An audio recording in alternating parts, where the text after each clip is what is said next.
Hello, everyone, and welcome to metroTV. I'm your host, Andy Hoig, publisher and CEO of Metro Magazine. Today, we have a great show, so don't go away. We'll be right back.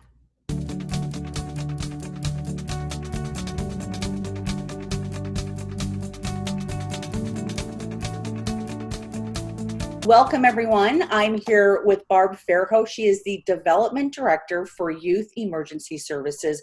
Barb, thank you so much for joining me today. Well, thank you for having me. So let's just first, Youth Emergency Services has been around for 45 years, helping youth in our community. So why don't you just, tell us what is, as we short for YES, we call it YES, and how are you impacting the youth, and what are your, who do you serve in this community? Sure. So Youth Emergency Services, or as you said, a lot of people know us as YES, was founded in 1974. So here we are 45 years later, and we're still helping youth and doing whatever we can to address the needs of youth who are experiencing homelessness or near homelessness in our community. And we're the only organization that is in the metro area that is solely focused on serving this particular population. Yeah. So the mission is to, help these youth by providing critical resources that help them to eventually become self-sufficient. That's our goal. And I know when I had a conversation, it's been years ago, but I think that the question too is how have things changed? Is there a greater need now? I would think so than there was 45 years ago. Yeah, I think over the years, needs have changed. Sure. As they have for everyone. Different things have impacted youth in different circumstances. And so we're continually evolving as an organization to address those needs. Yeah. And a good example of one of the things that we've done in recent years is we partnered with the Women's Center for Advancement to develop a program, an anti-trafficking program. So this is something maybe that wasn't seen in 1974 when we were founded, but it's a real concern now. So something that, a new program that was implemented to address a new need. Yeah, like adapting for any nonprofit, but specifically for YES, you have to keep doing that all the time. And speaking of adapting, let's just kind of dive into COVID-19 and how has that impacted the organization? Great question. And that, of course, is the new challenge that we're all having to adapt to, not just Youth Emergency Services, but I think most nonprofits and really the population in general. It's challenging to try to, we're providing direct care. So we had to kind of reevaluate everything on how we deliver service and still, because these are youth that are vulnerable to begin with, and this is just further impacting them. So we need to adjust, put protocols in place that not only keep the youth and staff safe, but also the overall community. So that's been a challenge, and we have also had the challenge from the administrative side with having to cancel events or postpone events. And, not everyone's able to give at the same level that they were able to give in the past. Right. So, we're addressing all of those challenges and doing the best that we can. But I think we have an amazing staff that steps up and works togetger to solve problems. Absolutely. And so, one of the reasons that we're here chatting too is that in January of every year, Metro Magazine has this big celebration, and we're celebrating the giving spirit of the community. And we ask people to vote for their favorite nonprofit, favorite charity event, and Dance for a Chance, which is one of my favorites. Actually won this year. We call it the Big Connection. So it not only won the category, was it under 300 or over 500? I can't. I think it was the over. Yes. Okay, over 500. That's what I thought. Yeah. And you won that category, but then you won overall. And I'm honored to say I've been a judge at that event many times. That one the big connection.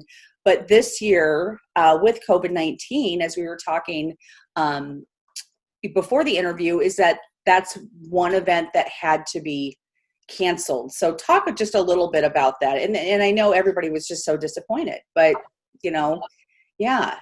Yeah, we were devastated. It's something that the whole community looks forward to. We love. It's a fun event. I put on a lot of different events throughout my career, and this is one of the most fun ever. And it's particularly challenging because we start months ahead of time, because we have volunteer dancers who are amazing and give more than most volunteers, because they're not only, giving their time, but they're learning a new dance and they're putting themselves in the spotlight. So we have these amazing volunteers and we have these amazing professional dance instructors that donate their time and energy, and they have to start practicing months and months before the event. And we just, we ultimately decided, we kept thinking how we could maybe have a virtual event, or we could still have people dance, but then we not have an event for 500 people. Yes. But the issue is, dancing is really contrary to almost every social distancing recommendation out there. Absolutely. Yeah. So we, their safety, the safety of our volunteers was of utmost priority. So we ended up canceling. Our event is scheduled for August 5th of next year. Okay. We can make that happen. But anyway, it was a hard decision, but the best decision. And So, all right. So you had to, you canceled this Dance for a Chance this year. It'll be next year. But what are ways that people can contribute? I mean, we know the financial piece, and that's very important, very important. But are there other ways that people can give back to your organization? Yes, there are.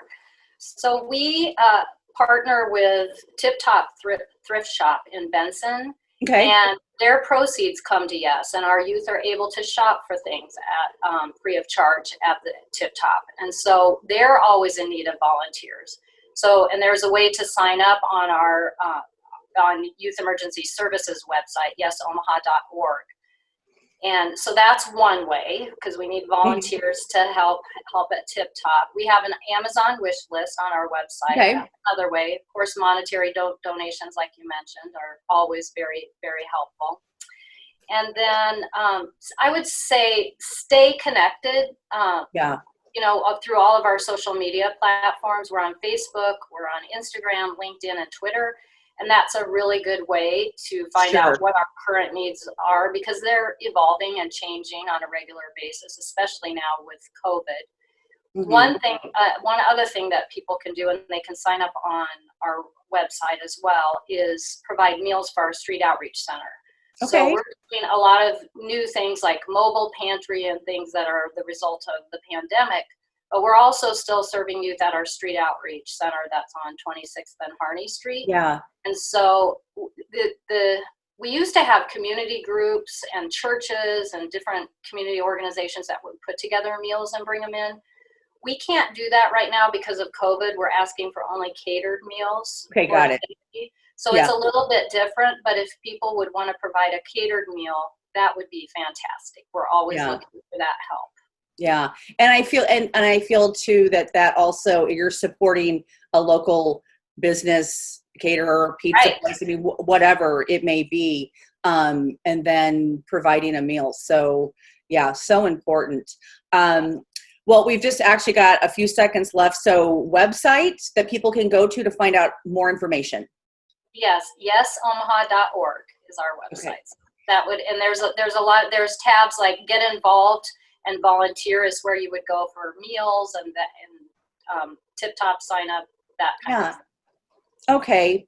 Well, Barb, thank you so much. It's good to chat with you. Again, everyone encouraged to follow Yes on social media, because you get lots of great updates. And you know what? We're going to get through this together. But I know organizations like you helping those in need, it's just so important, because that does not stop at all. Right. And we truly appreciate your help in getting our word out, especially as a smaller organization.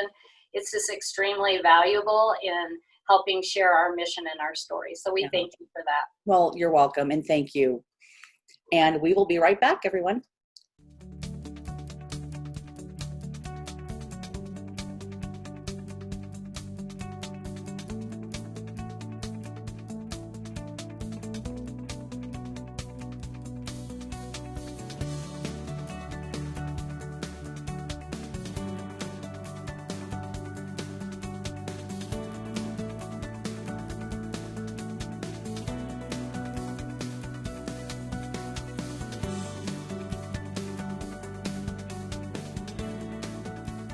Well, hello, everyone. I'm here with Lindsay Ray Corton. She is the Executive Director for the Ronald McDonald House Charities, and Emily Mosier. Sorry, I'm looking over here at my notes, Events and Volunteer Director.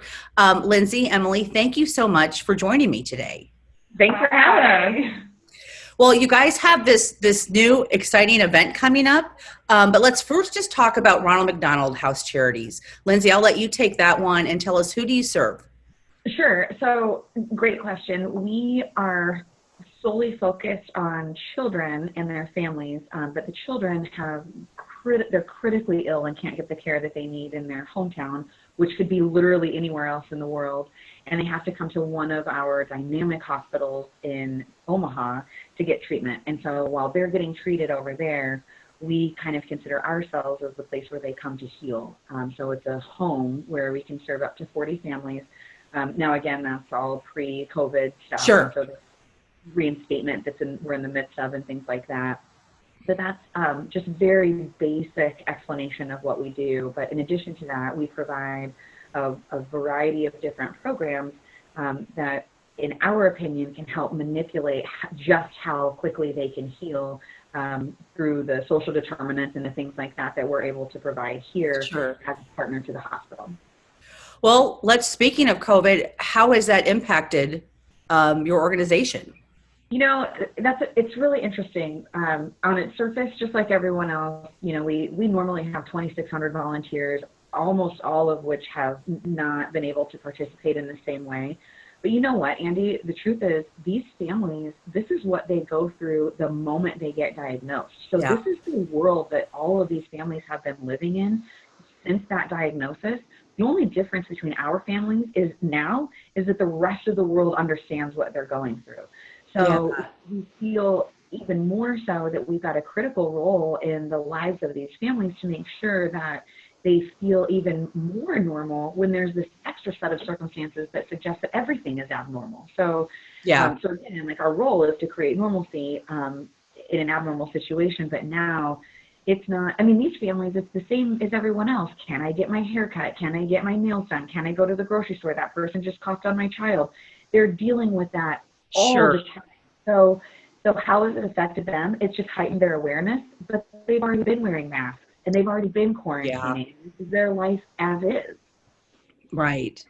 And I know there are, we talked several months ago, I think it was back in March, about people wanting to help your organization. And one of the big things we talked about was typically you'd have people come in and cook the meals, and that can't happen right now. So people are talking to restaurants and caterers to provide meals, which is a big thing for you. I mean, these families need to eat, and yeah. Right. And you know what? And kudos to you, Andy, because as soon as we started talking about that, it was less than 24 hours that you had made the commitment to come and be a part of that team that was going to come and help serve meals for the families, and you got it catered and brought it in and all of that kind of stuff. Yeah. And the purpose around that program is twofold. One, we know that the meal, it's more than just nutrition. It's what brings people to the table 6 feet apart from each other so they can connect. But also, we are very much a part of this community, and we all thrive because of each other. So if we can promote commerce through the restaurants and have it benefit the families, then it's just this beautiful marriage, and that's what Omaha is all about. And so this dinner group program suggests all of those things. Right. And one of the things that helps your organization tremendously are events that happen every year. And Wings and Wheels has traditionally been that event that happens in September, but you're doing something different this year. And I believe it's virtual, which a lot of nonprofits are going virtual. So Emily, yeah, it's all yours. Take it away. Oh, and I've got props here too. Yeah, we're really excited about this because although we're really sad that we won't be able to see all of our, normal donors and guests in person this year, this just creates such an awesome opportunity to kind of explore new opportunities of how we can connect with people, and not just with people here in Omaha, but across the state of Nebraska that have really rallied around the house during this time and rallied around our families. And so we're excited to just connect with people that way. So yes, our virtual event, it's going to still take place on the same night as Wings and Wheels, so that would be Friday, September 11th. Yeah, it'll be virtual. We're going to have dueling pianos, which is very exciting. So it's just going to be a really fun way to engage with everybody. So if you jump in and make a little donation, and then you can put in your song request, and they'll play it for you. Yeah, and that's a really good. I'm glad that you mentioned the dueling pianos, because that's like one of the things that we kind of struggled with. Do you do this live, or do you do everything pre-recorded? And we just thought, let's just go live. That's when we do the best. That's when fun things tend to happen. And dueling pianos, then everyone can participate. So it'll be live. Exactly. Yeah. And we'll still have some of the components. We'll still have some of the raffle and auction things, things that you look for in those in-person galas. We didn't want to lose the essence of what our gala brings to us as far as fundraising. So that's still an important piece. But like I said, it's just a fun opportunity to explore new things. Absolutely. So if people want to go to light up the night, where do they go to buy tickets? Yes, it is. Go to our website, so rmhcomaha.org, and then under events, it's called Light Up the Night. So you'll be able to find it there. So September 11th, I will be there. I will be there. Right. I can't wait. What are you going to request? I don't know. Let me think about that. I didn't even know about the dueling piano. So yeah. So, well, ladies, this went fast, but you guys are doing such a great job in the community. These families, these kids, you're providing so much, and I know they're grateful, and we're grateful. I'm grateful for you as well. So thank you for joining me today. Thank you so much, Thank Andy. you, Andy. Take care. Yeah, talk to you soon. Bye. Sounds good. Bye.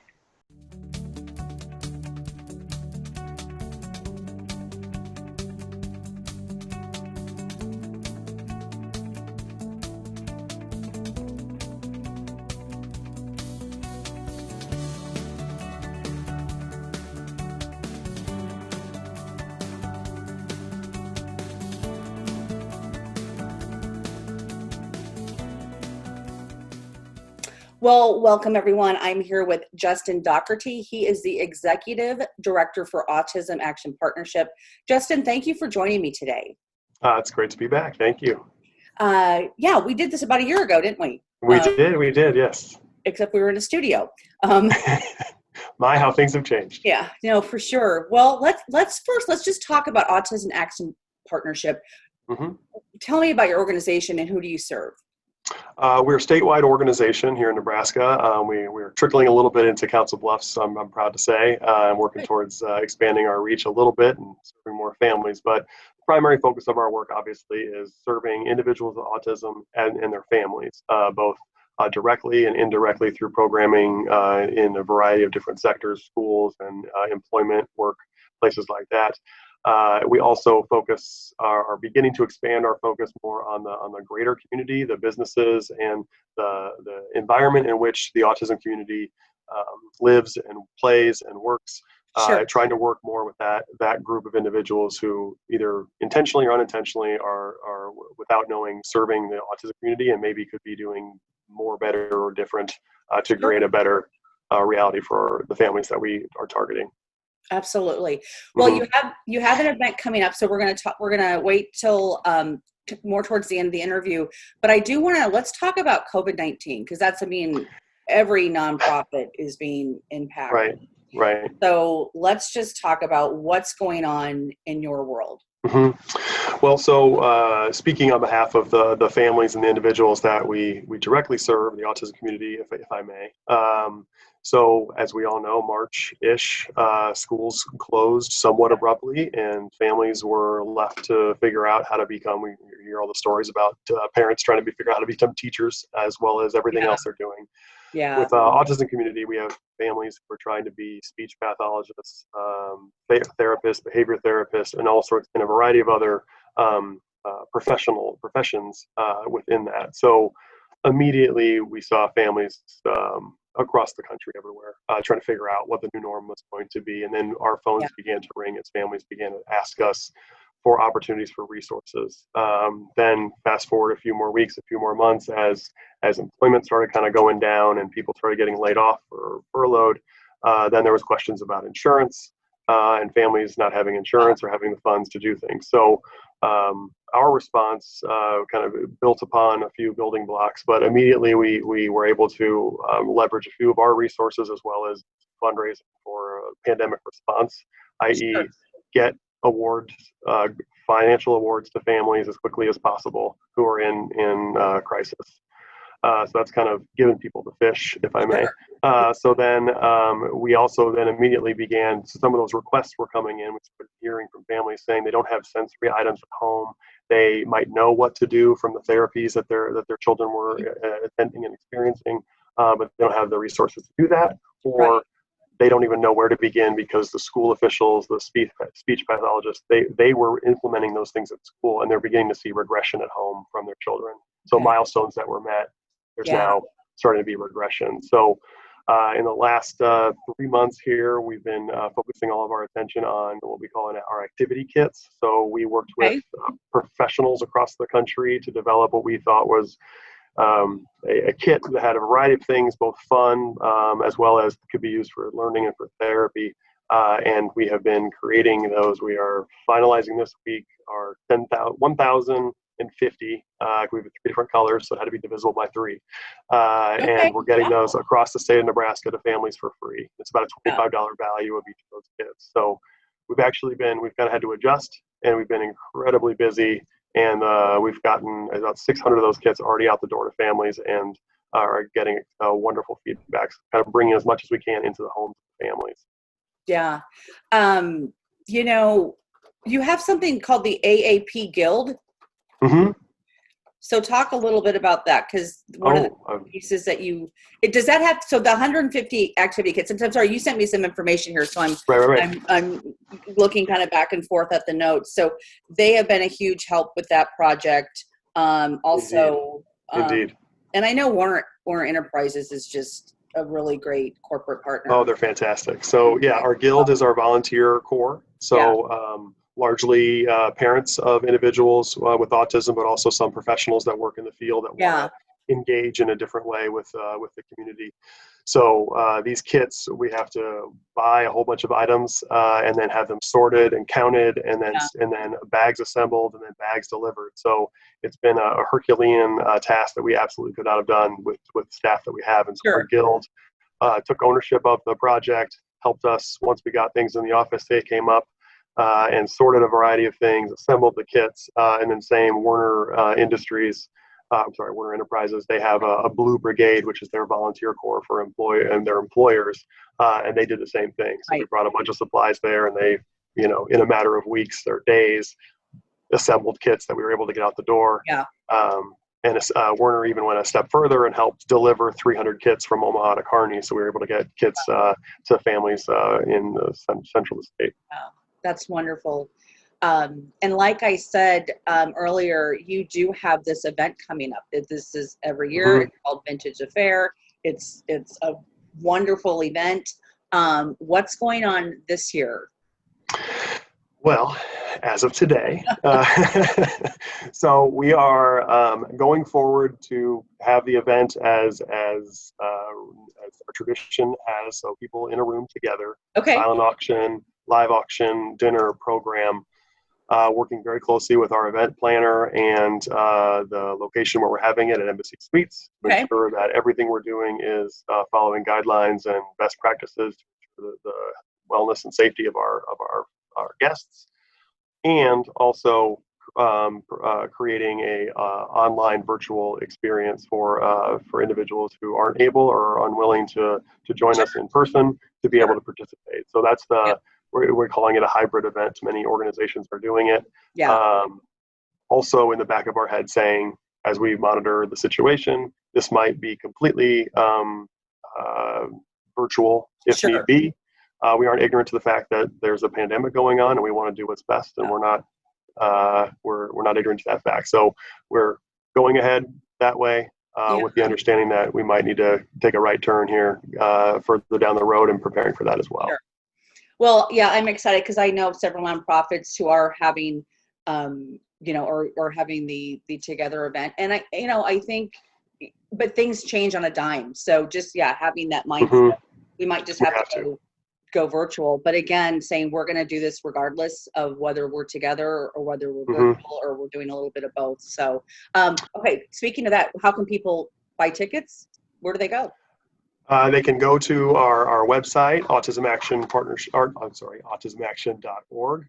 They can also go, and that's probably the best place to go to find a link to where to register online through GiveSmart, our platform. So they can do that. Follow us on Facebook, follow us on Instagram, LinkedIn, Twitter, all the social media. We'll be putting content out a lot for that piece. But I think if nothing else, through this pandemic, we have realized the need, the impact of our work. We are maybe closer to where the rubber meets the road than we have as far as statewide. It's needed. There's the families that we serve are in a situation more so than they've maybe ever been, where they need any resource. So there's wind in our sails to make sure this is a successful fundraiser and that we're able to continue our mission and adapt and adjust and meet the needs of the families that we're trying to serve. Yeah. Well, Justin, thank you so much for talking with me. I know they can find more information out on your website about giving back and this event and all that kind of stuff. So I appreciate your time, and we're all in this together, and there's people out there that support you. There's people that maybe don't know who you are that want to support you. So we'll continue to get the word out about what you're doing, and just appreciate everything you're doing in the community. And I absolutely appreciate the same. And for all the negativity out there, I continue to tell people, like, our cup is overflowing with the amount of love and support and wonderful stories we're hearing every day. Yeah. And experiencing, yes. All right. Well, Justin, thank you so much, and I hope to see you soon. Always a pleasure. Ditto. Okay. Bye.